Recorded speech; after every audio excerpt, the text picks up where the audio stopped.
Did everybody enjoy their lunch? Indeed. Okay.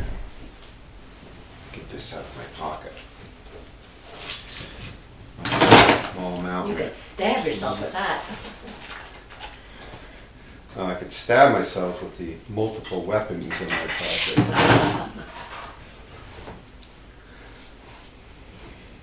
One of my Masonic buddies just gave me, they wanted, basically my boss, basically, just gave us all a gift. And it's this folding knife that has Masonic emblem on it. I said, thank you very much. I'm a firm believer you can never have too many weapons. Did you pull the rest out of your pocket? Well, no. He mailed it one to each of us. Okay. Because we're scattered all over the North State, from Roseville up to Okay. here and out to Susanville. And so I just posted, we have a little app for all the, what are called inspectors. So I just posted on there. A bunch of other people seconded the motion. Okay, online folks. We're gonna get back to work now. What day is it? The 21st? Oh, come on. What have we been talking about all day? We were talking about the solstice. There you go. It's the solstice. So for the trivia question of the day, what does the word solstice mean?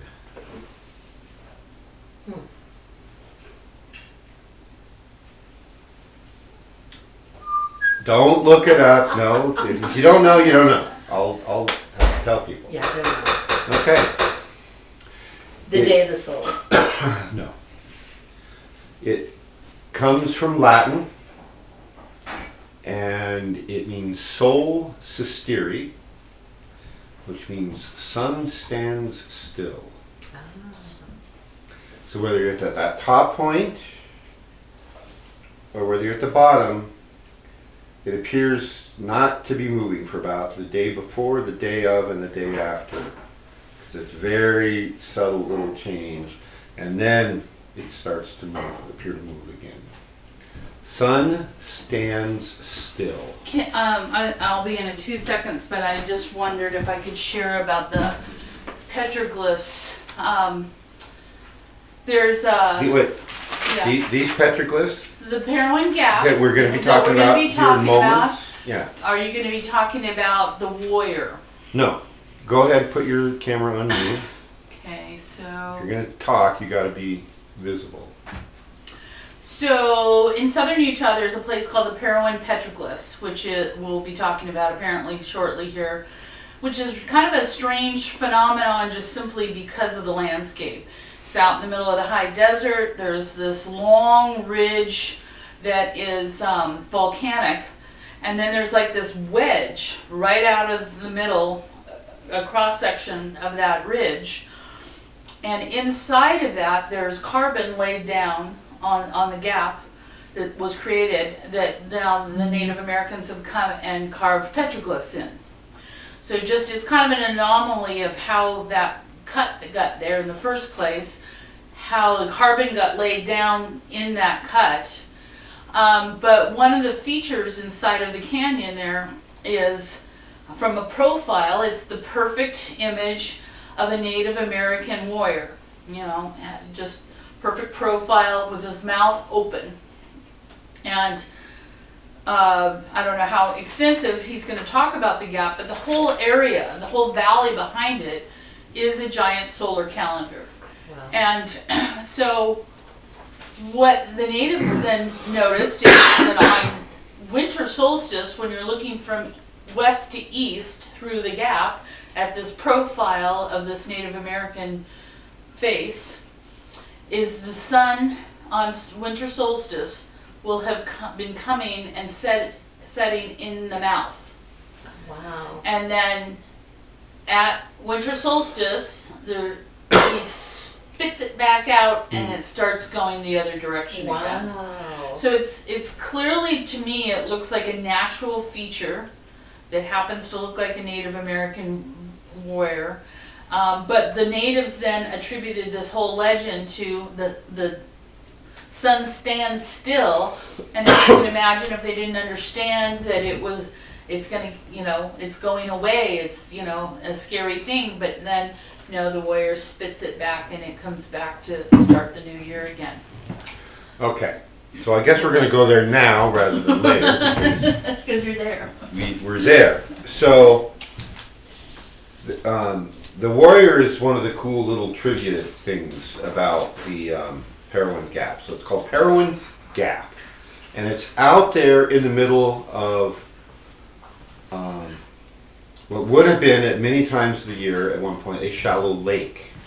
When the first recorded European settlers got there and recorded riding through this area, the whole valley was a lake that had little islands sticking up. And so at different times in history, this volcanic ridge that cuts through here would have been an island in a very shallow lake, relatively speaking, as lakes go. And probably seasonal. The lake, that is, not the ridge. It's still there. And right in the middle of this ridge, for absolutely no good reason from a geological point of view, there's a sharp V-shaped cut taken out of the ridge, and it's the inside of that cut that is covered with this carbon material that they then chipped away to form the petroglyphs, which I have one picture I'm going to show you in a few moments. The story is that there was some battle with the gods or something, and the gods came down and hit this ridge with lightning, and that created the gap that we now call Parowan Gap. And so if that's like the sight, or like the front sight of a gun, a mile or two away there's a roughly parallel ridge, and all along this ridge, every so often, there has been built a rock cairn, a little rock mound. And at certain times of the year, key times like solstices and equinoxes and other significant days, if you're standing on or at one of those little cairns, what you see is then the sun is setting down through that Parowan Gap. Wow. And so what we have here is, to get a little closer, is I have a wide angle and a zoomed in angle of one of the, let me know if that's too high, low. It's slipping. You can see it. Okay, so this is a glyph there, and there's hundreds of there. We spent, an hour just walking around looking at these things. This is called the zipper glyph. And what's happening then is all these little tick marks are a solar calendar of where the sun's rising and setting at different times of the year. And it's not just the petroglyphs in the gap that are part of this site. It's this ridge a couple miles away, and up and down this ridge for probably at least a mile, these stone cairns that mark those. So the point being, tracking the sun and where we are in the year has been crucial information for a really long time for the human primates living on this planet. And many cultures have many different ways of tracking it. Stonehenge is the most famous. Maze How, the one that we talked about yesterday or something a week ago, whenever that was, where at winter solstice, i.e. today, it was shining right down the shaft into this chambered cairn. And I think that one they actually show online, the sun set or rise or whichever it is. Yeah, there's stuff that you can track. One of the best ones is actually in Ireland. Its name escapes me this moment, but I know the the fact one you mean. it's as big as Stonehenge as far as a circle, but then the whole thing was covered in stones, and it looks like a big hill. but there's actually carvings in the back wall in there, and for 3 days, like before and after winter solstice, the sun shaft comes down that narrow passageway, and then it moves across the back wall, and it highlights these images that are back there on the wall. So Yeah.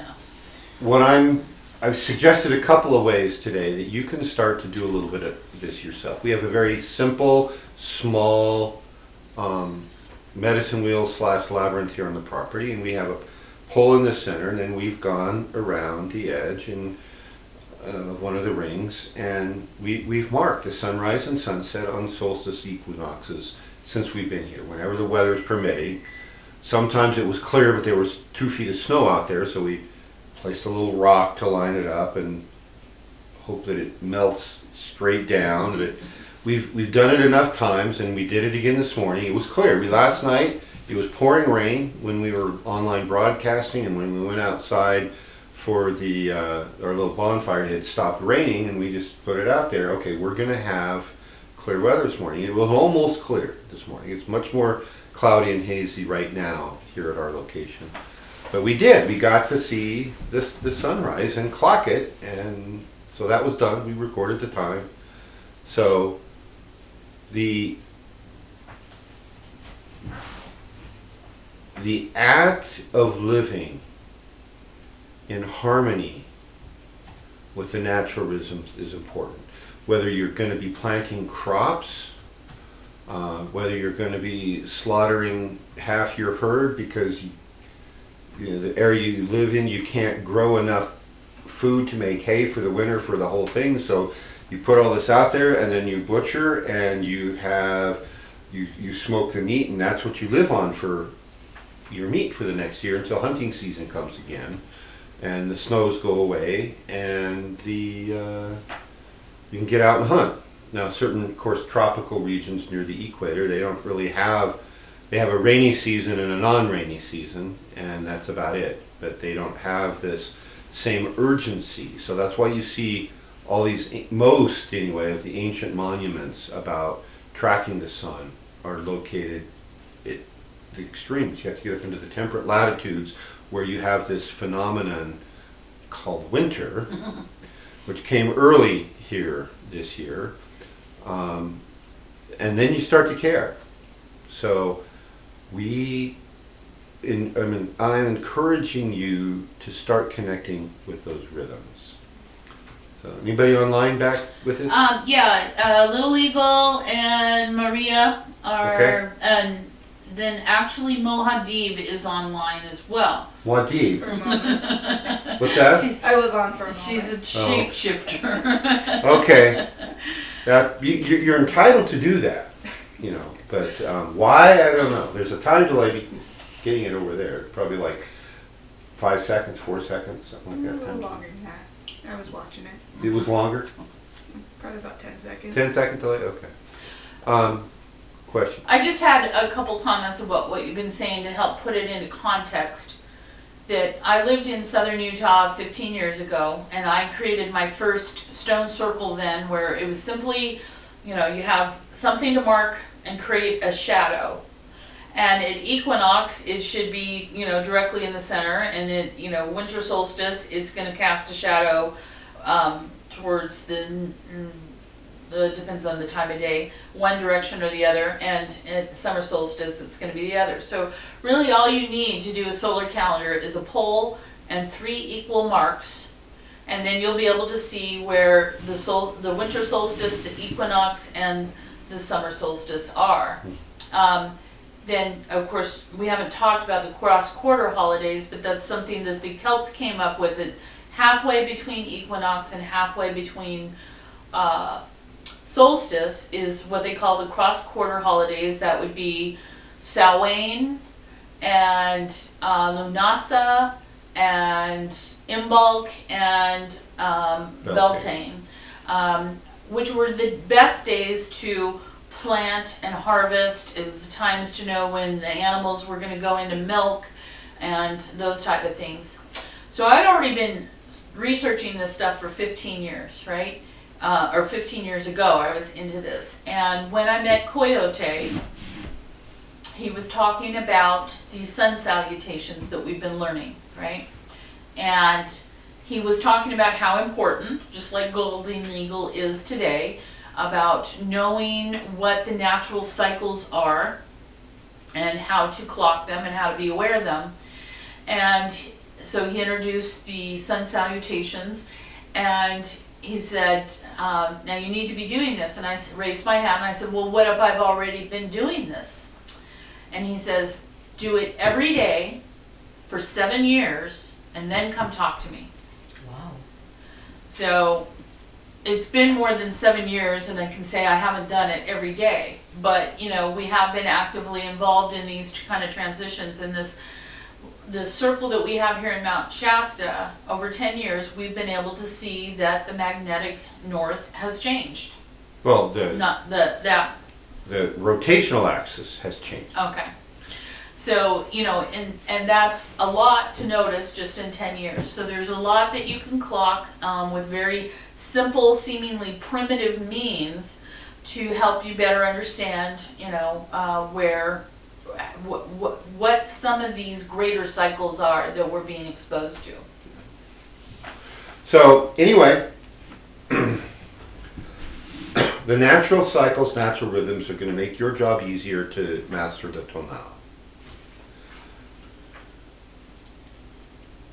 We did the exercises this morning to tap into big picture goals and objectives. We tapped into the idea of more detailed step-by-step instructions.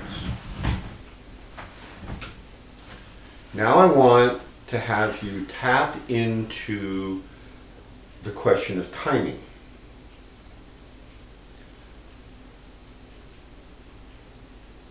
So we're going to do the exercise again. I'll walk you through the whole inner teacher connection exercise again.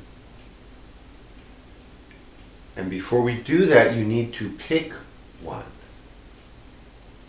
one aspect of your goals and objectives for the year.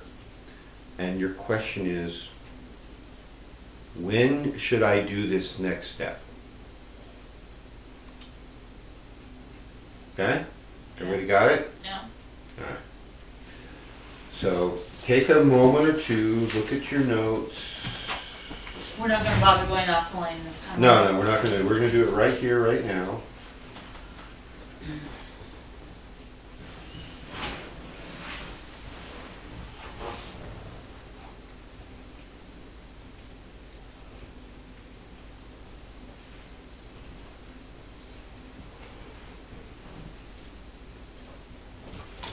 And then we're going to, I'm doing the exercise too, so I have to jot something down.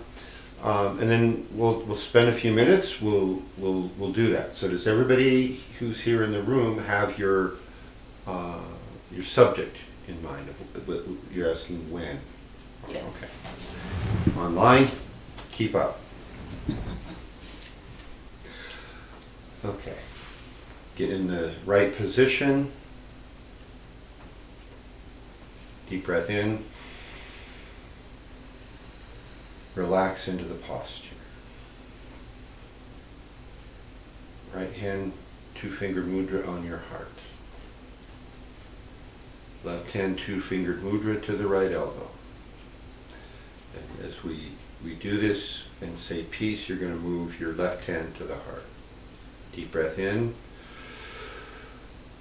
Peace. Peace. Peace. Peace. Peace. Peace. Peace.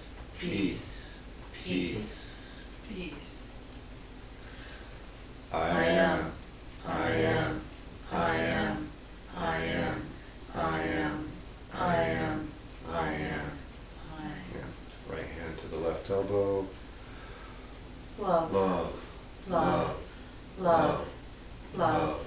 Love. Love. Love. Love. Love.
Okay, has everyone had an opportunity to journal what you found out?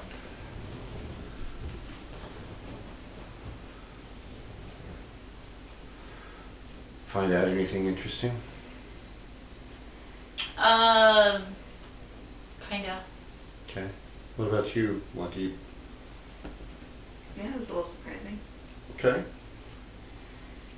So when you get married again?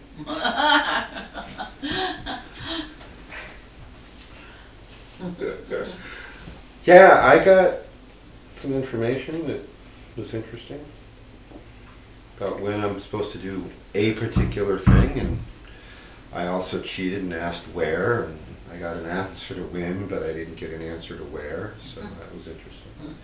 I was told, be flexible, it might not be where you think. Right. So that happened. What about online? We got any feedback from Miss Maria or Miss Little Eagle? No. Okay.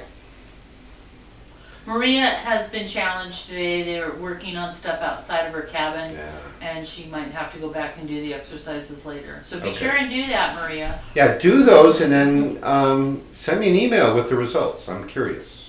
Right? People here in the room, of course, I get a little more feedback from, and I get to watch their fields change. It's like they think they're hiding from me by not telling me things, but so Your eagle eye sees all. Right? that's the whole point. The whole point. So moving right along. Moving right along. You stay there. We'd said we wanted to look at when, and what was the other thing we were going to look at this afternoon? Have that right here. Daily plan. The daily plan. So let's I don't have your list in front of me, but I'm going to do as much as I can from memory. So there's a few obligations you have to do to survive in this physical plane. You have to feed yourself, clothe yourself, and sleep without getting rained on, hopefully. And the only reason you do any of that is to support yourself doing your true will. You have to keep your machine alive so you can do your will.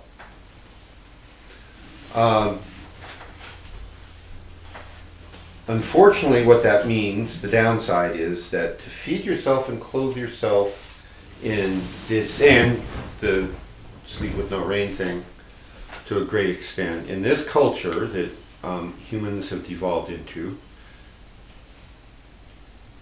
you end up needing something akin to what is referred to normally as a job. This is where human primate culture on Earth differs greatly from cultures on many planets, and there's a reason for it. I'm not saying it's a bad thing, it just is different. So anywhere else you may have been, you're going to find things different here. Everywhere else, it's pretty much assumed that whatever your true will is, you're going to be working, doing that, and the whole feeding yourself, clothing yourself thing is just part and parcel. You're doing your will, you're going to go to that, so here's the food and lodging and clothing that go along with that. There's no, you just show up, you do your thing, and everything you need is there, right? You do your work and you help and serve others, and etc. But that's usually not the case here on our Earth world. Here, you're supposed to not do your will, according to culture, but you are supposed to do a job that is usually completely unrelated to your true will. And you exchange your job for an intermediate form of energetic usefulness called money. And then if you have money, you can obtain food and clothing. So you're going to need time. We're going to look at maybe the average week and one average day and an average week. You're going to have to get up. You have to feed yourself, the creatures that live with you. Sometimes they're humans, sometimes they're not. And then you're going to have to go do your job. And then you're going to have to come home and feed yourself and your creatures again. And then you're going to have to start your real job, your real work. So things like all the exercises you've been taught in shamanic school, you have to learn to meditate and journal and dream and do your art and do your reading and your research and practice your music and do all of those things. And that's how I end up with a 40 hours of stuff I want to do every 24 hours days. And that 40 hours doesn't even include sleep yet. Right? And these biological machines they stuck us with absolutely demand a certain amount of rest and recuperation every 24-hour cycle of the Earth's rotation. So how do you do that? Fortunately, there's a few tools at your disposal. One is called writing and making lists. Okay? If you learned how to write, congratulations, you are now in this Earth culture one of the few, the literate. So if you want to hide information from especially the younger folks, under 30 crowd, might even be getting close to under 40, but mostly the under 30 crowd. Those of us who are ancient and were born in the last century, we use a secret code called cursive writing. And the younger crowd is like mystified. They don't know this cursive writing thing. So you write lists. Here's all the things I want to do. And then next to them is a column of how many times a week do I want to do these. Some you may only need to do 1 or 2 a week. For those of you who are level 3 or higher and have been trained in the energetic exercise that we call the vitriol, once a week is plenty. You don't need to do it every day. You probably shouldn't do it every day, except under carefully controlled circumstances. And I've told some of you at times, for the next week, do it every day. But steady diet, the average week, you do it once a week. So, okay, you write vitriol once a week. Right? And you go down. How often should you be journaling? Whenever anything comes through. Yeah, exactly. How often should you record your dreams? Whenever anything comes through. No. Every day. At least once a day. Maybe more. But even if you wake up, you don't remember a dream, you're supposed to record that you don't remember your dream, and then you instantly write down the next thing that pops into your head. Because it will be significant, usually. Especially if you've been training yourself with this work for a while. You know, you make up these little daydream vignettes in your head that have nothing to do with what you dreamed last night, but write it down anyway. Call it a dream. At the upper margin of your journal page. So yeah, dream journaling. And when should you do it? You wake up at, let's say, 4 a.m. When do you journal that dream? 4 a.m. Right. Today, not 4 a.m. tomorrow. You don't wait till 4 p.m. and say, oh, I'll make some time this afternoon to journal my dreams from last night. So you need a list. You need to know how many pounds of hours of work you have to put in your 24-hour bag, right? If you have 40 hours worth of stuff into a 24-hour bag, something has to give. I'm not going to allow all my sleep to go away. I've already given up at least a third of the sleep I used to get. Well, you actually need to use the sleep time for your dreaming work. Right, the dreaming work there. So you do need some sleep so you can do your dreaming work in the higher planes. And those of you who are formally and officially affiliated with this school, we do work as a group in the dreaming. What were we doing the other night? We were doing something. I have to go check my journal. It was about 4 or 5 days ago. The school we were all doing stuff. And then you have to, this is where practice and a little creativity comes in, because let's say you've got some things that are once a week. You generally don't put let's say you've got 5 things that you do once a week. You put all 5 on one day? No. Probably not. You put it on one a day. And then take a day or 2 off from these weekly things. And then some things you do every day. So if you were to sit down and write out a schedule for one day, your average day, when you, on average, you wake up, you dream journal, you do your feeding for yourself and others. When are you going to do your journaling? When are you going to do your research and reading? When are you going to do your work in the world that brings you money so you can exchange that for food and clothing? See, if you live in the tropics, the clothing part would be a lot smaller portion of your budget, right? You need a loincloth, that's about it. You're going to quickly figure out that the goof-off time you used to enjoy, like television and movies and hanging out in coffee houses, like what was that TV show where the 6 people, oh, Friends.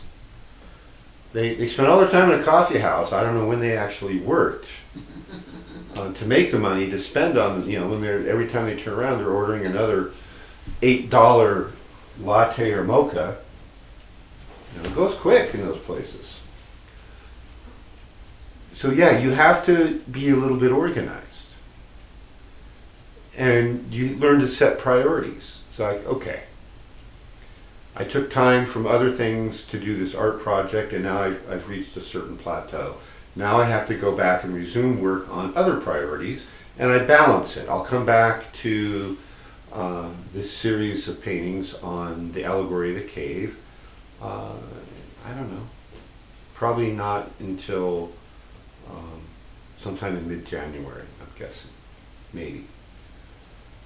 So you have to be the sole dictator of your schedule.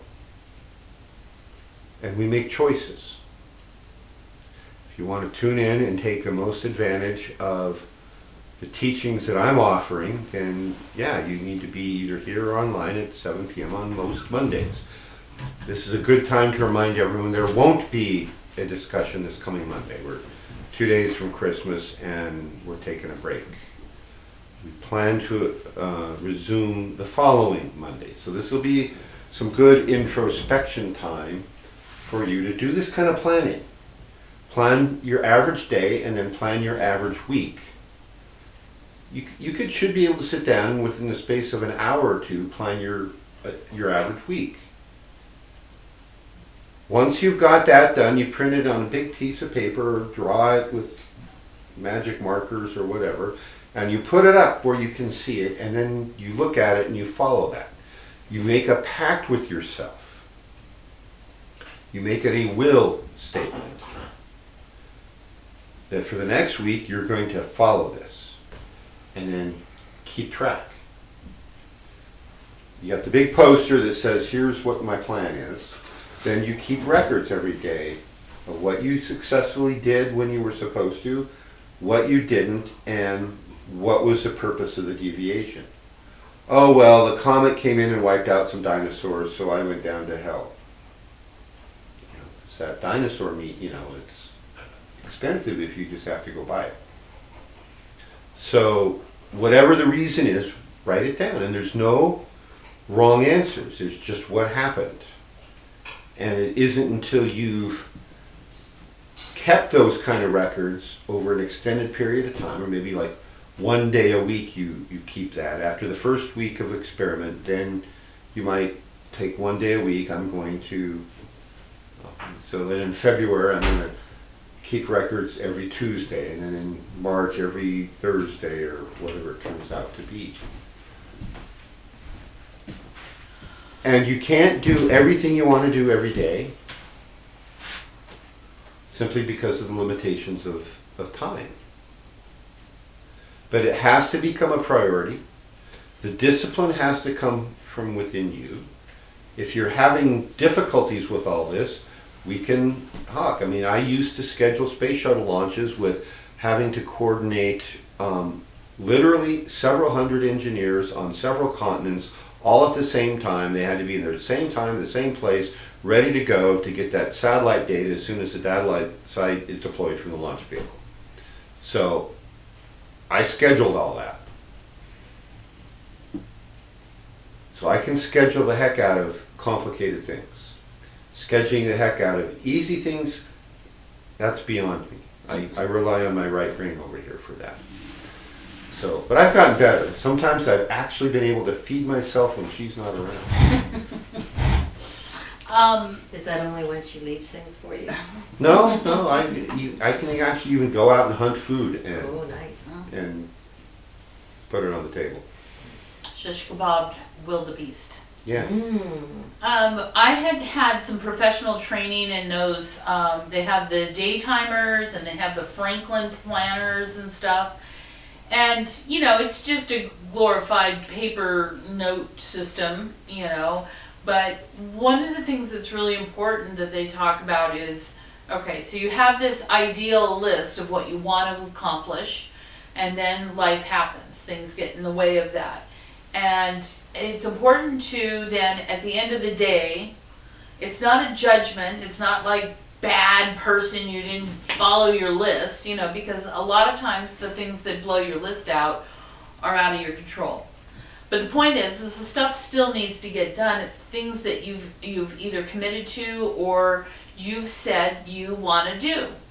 So the point is at that point at the end of the day, you look at what got done and what didn't get done, and then you schedule the things that didn't get done throughout the rest of the week.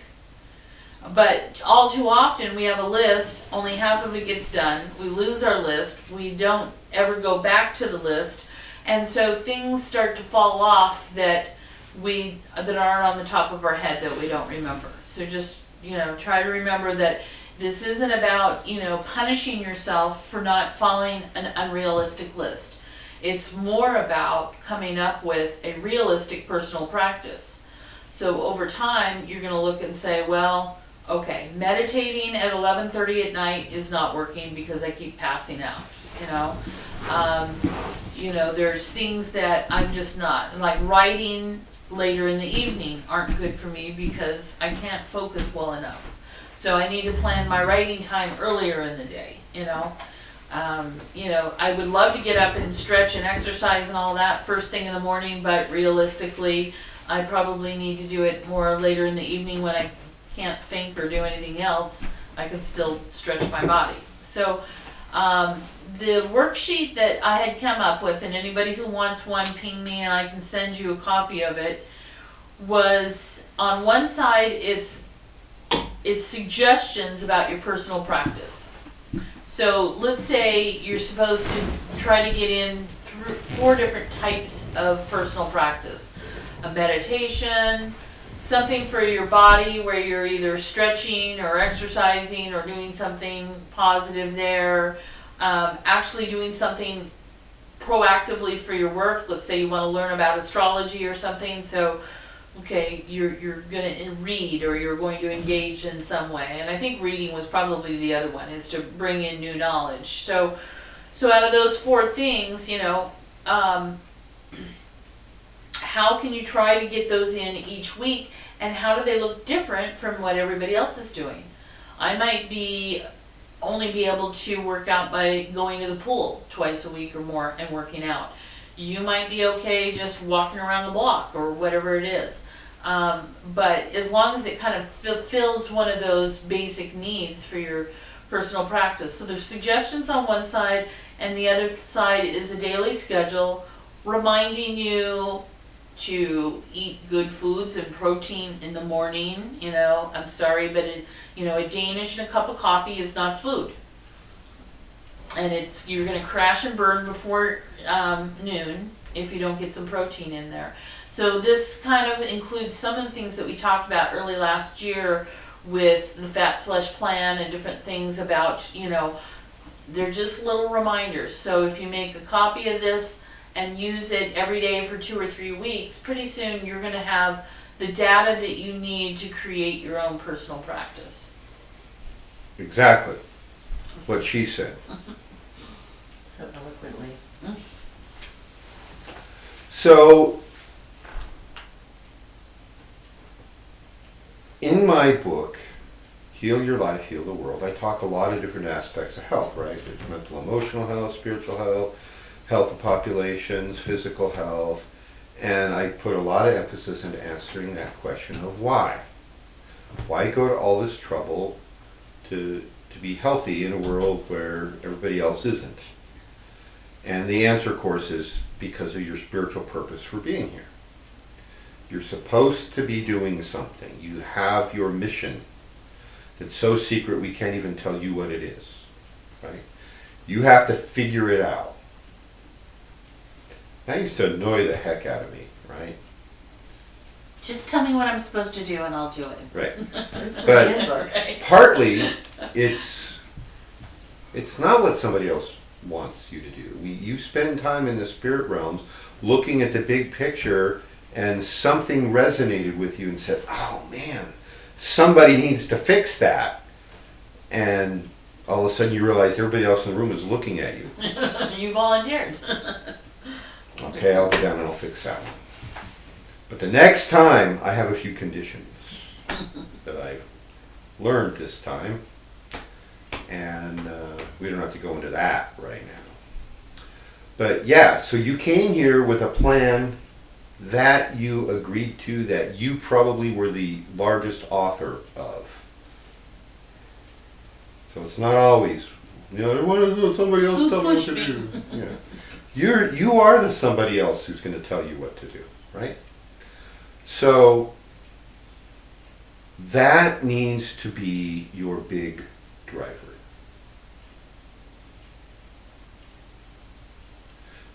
You yourself, this work will eventually bring a resonance to you that you will feel that urgency.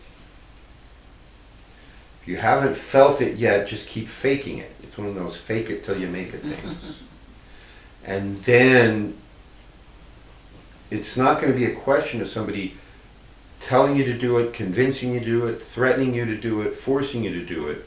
It's going to be a case where wild horses dragging you couldn't stop you from doing it. 100 mule team couldn't hold you back.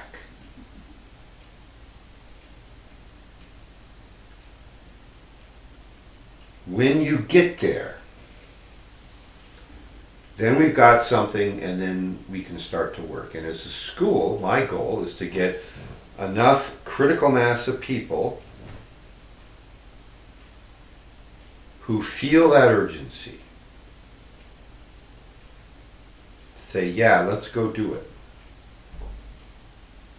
It's time. And humanity is running out of time. We're at the crossroads, right? And so that's what we're looking for.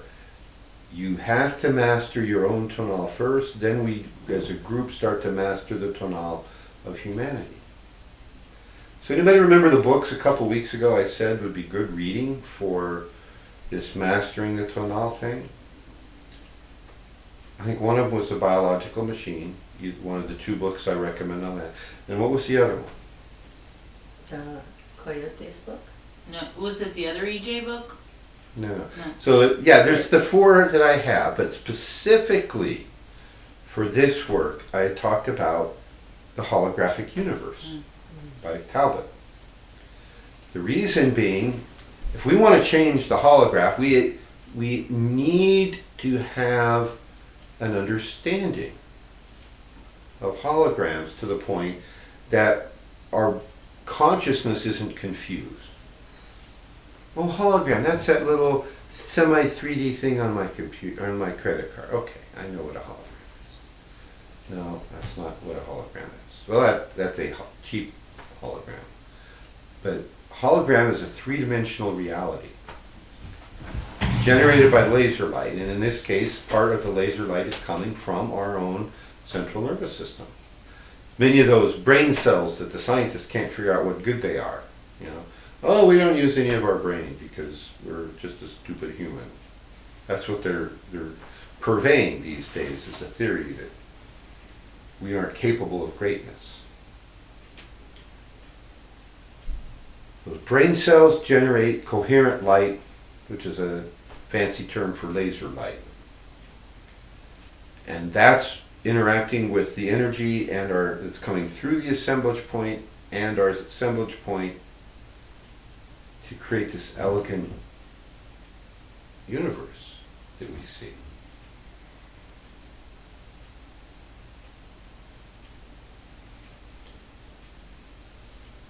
So when we do a group meditation, which I hope we will be doing soon, on some more things, we did practice about a year ago on some of this. For several months we were doing good. What we need to do is we were going to be changing the hologram.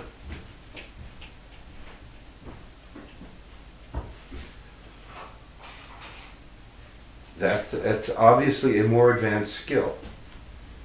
First master feeding and clothing yourself. Get your personal practice going. I think in about 2 months, it'll be time to start that work. If we're all up to speed and we've really kind of got a personal practice down, that when we get together for an event like this, and I say, did you do everything on your personal practice today? Everybody's like, oh yeah, we nailed it. We nailed it. Okay, good. Week later, everybody do all your personal practice week. Oh yeah, we nailed it. See my new art? Hear my new music? See the 18 books I read the last month? Whatever it is. That's where we need to be as a school. And even if you're not in the school but you're watching this, that's where you need to be to manage your life, to master your tono. You had a question. Earlier this year, you gave us the assignment to find something in the world that we don't think is working, and to envision something that makes that obsolete. Exactly. So I think in one way we want to take that same attitude when we start working on this personal practice stuff. That's a good idea. Because to even do a meditation or to think about, okay, not come up with the brain, but through your inner guide, what would be a more suitable lifestyle or more suitable job for me? Where I could make an income and support my family, and at the same time be doing the work that I'm here to do, or have it be more conducive to the work that I'm doing here. For example, just to insert a little segue, you're learning a skill that your true work needs, but they're paying you to do it. Right. Yeah. That's a nice twist on all this other work that I've been presenting this weekend. I like it. Is use the inner teacher to get more on track. You can use it for everything. One thing I would say is it's really difficult when you're living in a materialistic world to envision living outside of that world. And in some ways, I think most of you have started to realize that we're trapped by this world. We're trapped by the place we decided to live. We've signed a year's lease, we have to live here. We have this job, and now that we've signed this year's lease, we can't possibly give up this job because we wouldn't be able to pay our rent, And the list goes on of reasons why we can't do our will. And if you really do, shift that balance to the most important thing for me to do is get my will done, and then I can die and everything will be fine, But we use all these excuses to keep pushing that off because we are in fact really trapped. We are enslaved to the system that we live in. And we moved up here 10 years ago. It's taken us 10 years to really decompress from living in the city. And I don't know that we would have made the same spiritual progress had we still been living in LA. Because all this time we're trying to carve out to do our personal practice was spent on the freeways, stuck in traffic, And so when you realize how much of your life is being wasted dealing with the city and those expectations, you know, on one hand, I'm really proud of Melody last year for taking time after losing her home in the Paradise Fire to not immediately jump back into that life. Oh, there was plenty of people to help her go out and get another house and to replace all the toys for her kids and the massage tables and all the things that she lost. But by not making any sudden moves, she gave herself a chance to allow other things to fall into place. And had she rushed into a decision, she may not have been available for those other things that came up in her later in her life, or in the year. So don't be, I mean, sometimes it's a godsend to lose everything. Yeah. Yeah. So, I can't tell you everything you need to put in your personal practice. I can talk to you in general, which I've done, about my personal practice. I'm juggling my physical work with martial arts, with running a little farm. My fitness work for a good month and a half this fall was cutting firewood and splitting firewood and stacking firewood and smashing fingers while I was stacking firewood, and on down the list, right? So I'm continuing to read. Lately, because of the increase in art, my reading's gone down. My writing has kept up. You know, I can get into that space where I'm bringing through what I need to write quickly. And so that I've kept up. And I suspect in the first quarter of 2020, I'm going to have a flurry of things coming out from that regard. And I've kept up my professional work to keep the money coming in. So it's a challenge, you know, and I really wish I had 40 hours in the day to everybody else's 24. I could then really get ahead. There's 2 question comments Okay. online. Maria said about the last exercise, she said that her question was about next year, and the answer was now. That was surprising. Without knowing the exact subject, that's okay, but the universe is pretty quick to tell you that you need, whatever it is you're contemplating, you just do it now. And Maria, next year is in about 2 weeks. So be careful how you phrase your question. But you got the answer that is the right answer, I think. My answer was now too. Really? Wow. Okay. Little Eagle had to step out of the room, and was there a second Michael Talbot book that you had recommended? No, it It's was the holographic. the holographic universe. I don't know if he has another one out. That's the only one of his I've read. That is a crucial book in progressing knowledge about humanity, and he did the world a favor when he produced that. That was an inspired book. I hope that someday people think the one I put out called Heal Your Life, Heal the World, I hope people think that was inspired. I know it was. Getting people to actually change their lifestyle, that's... Or to read it. Or to read it, well, yeah. We saw a couple people at one of the trade shows we were at, and it's like, this sounds like this is almost a direct quote, really important, amazing book. This sounds really important, but I know I won't read it, so I won't buy it. Why won't you read it? Well, I just don't read.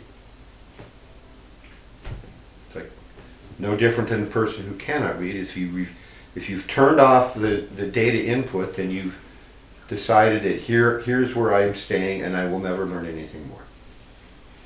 So don't do that. Any other comments online? All right. She's Oh, hold smart. on.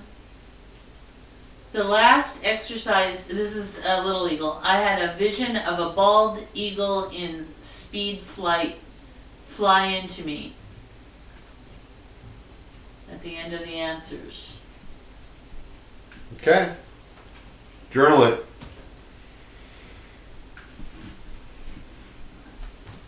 Journal it. Does Does anybody have any questions? After our lecture today, we should all have a question. No. It's hard though, you know, it's like, I have questions in the moment, but I've also tried to learn, is this the appropriate question for the time? Is it just I want to know this versus I need to know this information? That's a good distinction, You know? right? You need to have that burning drive to know this. That's how I've been effective in a lot of areas, getting information right out of my teacher when I corner him and say, I need to know this. Well, what do you need to know that for? I'm doing this and this and this, and I need to know it for that and that and that. And you go, okay, here you go. Right? So, when you have those burning questions, come talk to me. If it's a trivial question about something interesting, I generally don't even answer those. If it's an important question about something important, I try to answer those. Even if the answer is, I don't know. I'll tell you that too. No questions here in the studio audience? No. She knows it all. Okay, then that means you're ready for more. I'll have to see what I can come up with for you. We have no doubt you will succeed.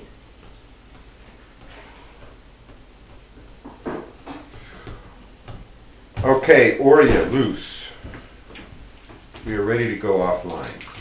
Okay, well, my question, as always, is all this is great, wonderful, but I could use more examples of. I mean, on one hand, you're talking about very personal practice stuff, and on one hand, you're talking about saving the fucking universe. There has to be some middle ground here because it's just too big of a span for me to grok. So when you are giving us, especially the universal, you know, stuff, it's like, well, great, but it seems like, well, maybe this is our problem because this is where we're at, where we're still working on self. We're doing a lot of work on self. You know, let me share that. That's a good question. That's a good observation. I am kind of talking about the two extremes. The very high, very big picture, and the very small, because we need to start somewhere. A Toltec school where everyone is unified and putting a signal out into the collective consciousness, we can change our world. We start small and locally. You know, the old 60s bumper sticker, think globally, act locally. So we need a better space to meet in. Let's do that one first. Okay? So in order to do an intense group meditation, it's much better is if everybody is co-located, get her rear ends in the chairs, what is it we call butts in chairs, the Bix, in the same room, at the same place, at the same time, and we brainstorm what we need as a space, and then we put it out there, and we do basically a spiritual ritual to manifest the space we need and the means to support it. That's the first one I have in mind. Though that's the kind of power that there is in this. So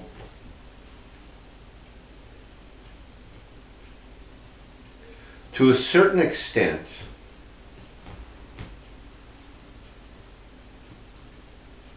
one of the things you should all be doing then is really tapping in and meditating with your angels on what is my true will.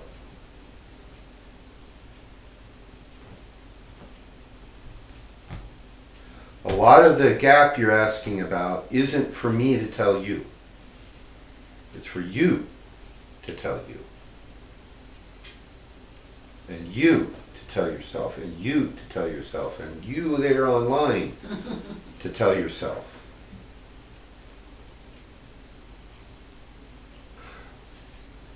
When in doubt, do an act of service. We have our class coming up here very quickly on the American Book of the Dead, and becoming what's called a labyrinth reader. The labyrinth is another name for the macro dimensions or the bardos. And when the human primate vehicle dies, the Voyager, the essence that was inhabiting it, can get stuck and get lost, and it has to do with the overlay of the waveform of the essence that's been infiltrated by the waveform of the primate machine. And as this is slowly pulling back, the vestiges of human primate life can cause fear and anguish and cause the essence to make a knee-jerk reaction and end up being slammed into another body that won't support their true will. So the process of reading for the Voyagers who are passing or have passed is a supreme act of service. The techniques involved teach us how to connect with specific beings in the macro dimensions. One of the goals in shamanic training is to be able to do that all the time. You already exist in multiple timelines on multiple planes of being. Integrating all that, talk to the Patricia over in parallel universe number 1 and number 2 and number 3, and pull that knowledge together. Maybe she's not doing shamanic work in that other realm. Get her what she needs to know. You have to learn how do you connect with an essence? Well, that's what this class is about. Guiding them through so they don't make a mistake. Which classes? This is the ABD class you're Yeah, teaching. yeah. Right? Well, also, a lot of these skills we learned in the level 4 for all of us who have level 4. And I guess, a couple, questions to self, and I only say this because sometimes whatever level you're at, you still have some doubts about who you're talking to. So when he says talk to your angel, can all of you who are students say, do you know who your holy guardian angel is and how to contact them? And if you don't, see your teacher. Because you shouldn't be talking to anybody until you know how to do that. Right. And if you're talking to somebody, getting downloads from somebody, whether it's automatic writing, you're trying to journal it, whether it's somebody taking over your hand, writing a language you don't know, words coming out of your mouth, speaking in tongues, you need to know who you're communicating with. Who are you giving your body's control over to? And if you don't have the discipline to force the beings to identify themselves, and if they're not here to help you do your real work, to send them away. If you can't build that discipline, then I got to tell you, the higher work is not for you. Don't do it. You'll hurt yourself and you might hurt others. So there is discipline required, and that drive is in you. Whether you've found it all or not, it's there. How do I know it's there? Because you're here. You came with it. You couldn't get here without it.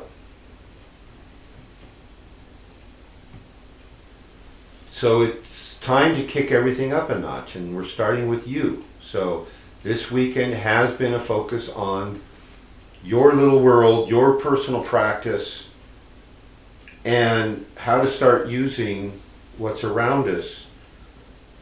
And we talked this week in the solar and lunar and the daily energies of the Earth rotation. How to use those to our advantage. Do the mental work in the morning. The sun's in its ascendancy. Do your intuitive work in the evening.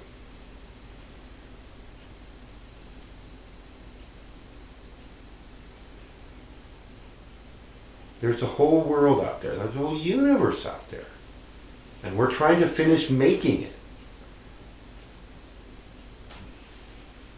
You're in a university right now. I call it University Earth. Other people in the universe call it university for those who pulled the short straw and have to go to University Earth.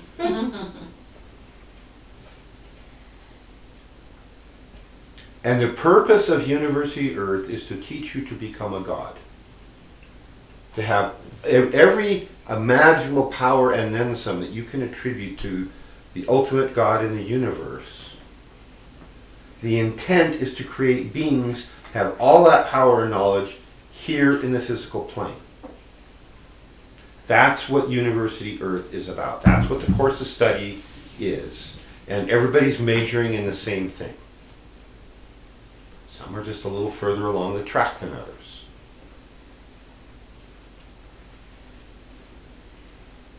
And I'm open to the possibility that some people's true will is to serve as a bad example for others. No names. No please. names. We don't talk politics here. I wasn't just talking politics. There could be a little bit of religion involved there. We don't talk about religion either. Well, see, that's a problem though, right? Right? Sex, politics, and religion are the three subjects you're not supposed to talk about in polite society. So as a result, nobody in polite society knows how to talk about sex, politics, and religion. And people in politics and the people in religion are using sex to control the masses. Because they trained us, don't talk about this stuff. And the proper response when anybody in authority says, oh, you don't get to talk about that, is up yours very much. We'll talk about anything we want. Thank you very much. And we're not going to ask your permission. You feel the intensity I'm trying to convey to you right now. That's what I am looking for in each of you. We don't take no for an answer when we're trying to do our will. You need to quit snoring. She needs to quit snoring. She's over here like, she's been doing it for like 20 minutes now. Okay. Did you want to say anything about the salutation tonight and tapping into the moment of the Oh, good idea. solstice tonight? Number one, probably about the time we go off, especially if you're in Wisconsin, will be a time to go do the evening salutation.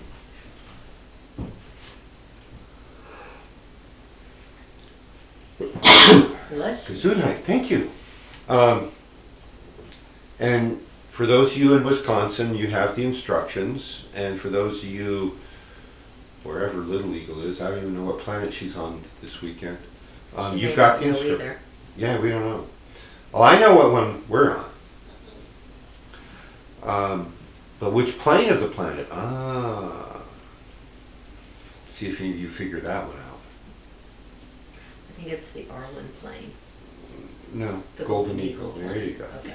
So, yeah, we're going to go do the evening salutation here. So do that. And yes, 7 years is a really powerful number to do it every day. And do it at least every day for 30 days.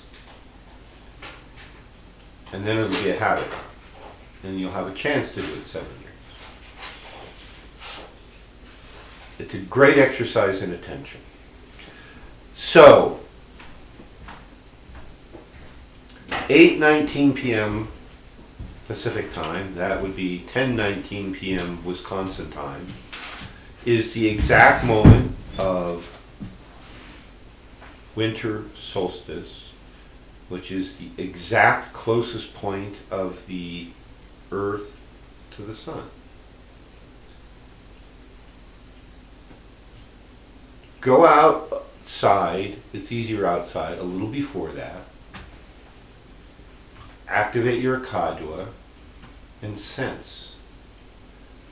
You'll feel that the sun will have gone down by now on this continent for pretty much everybody. There might be a few people in Alaska over there by the international date line who still have some sunlight. I don't know. You mean where they had 12 for the, No, that was the East Coast. Yeah. I couldn't have, Oh, that was the full moon. no, it was the full moon and it had to have been somewhere out past Hawaii. Somewhere, yeah. It was after us. But anyway, sense that moment. It's like the changing of the tide. The tide is going out, and then there's going to be a pause for a moment, and then it's going to come back in, right? See if you can detect that moment. Don't be looking at your watch Right. and saying, well, take 19, there you go. I felt didn't feel it." anything. Or yeah, I didn't feel anything. But get outside, be outside at least 5 minutes before then. And sense. And then when you think you sense something, look at the clock. See what time it was. Because it won't necessarily be perfect in your time zone. Right. I mean, your time zone will say, this is the moment, but it could be off, you know, Yeah. depending on where you're at in your zone. So, Okay. that's so, it. Yeah. I don't think there's any real questions. Little Legal needs to make an appointment to learn how to use PayPal. And so I think that's it from the online audience and Okay. me. And Thank you for tuning in. My intent was to give you new ways of using old knowledge and old ways of using new knowledge, and to encourage you to keep going forward. So I hope I was successful in that. So go forth, do good. Boy, do you. And you can go offline now.